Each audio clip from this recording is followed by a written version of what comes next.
Hello, my name is Kushal. I work as a specialist occupational therapist in a stroke team in London. In this video, I'm going to show you how to support a stroke survivor when they are standing up from sitting position. Before I do that, let me introduce you. This is my son. For confidentiality, his face is covered, but he is going to help me to demonstrate this thing. He has kindly volunteered, so please put some comments for him. First of all, before we start, I want to show you there's a concept of key points. So what is a key point? In our body, there are certain body parts that if we hold those, put force on those body parts, it becomes easier to move a person. So in case of sit to stand, one of the key body parts I'm going to talk about is the sternum and at the back. So turning around at the back.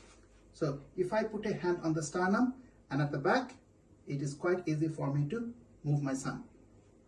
You can also put two fingers and that has the similar effect. Sometimes I've seen people trying to lift somebody from the hips, which can be quite heavy. So try to use wherever possible, use the central points. Sometimes it may not be applicable.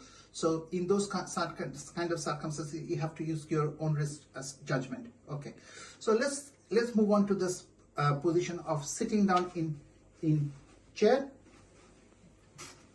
Quite often I've seen the carers are trying to lift stroke survivors.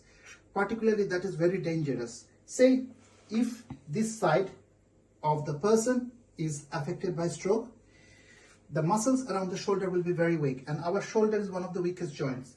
So I've seen sometimes carers trying to lift them up like this. Actually, that's a very dangerous move because it can easily dislocate shoulder or cause further subluxation of the shoulder.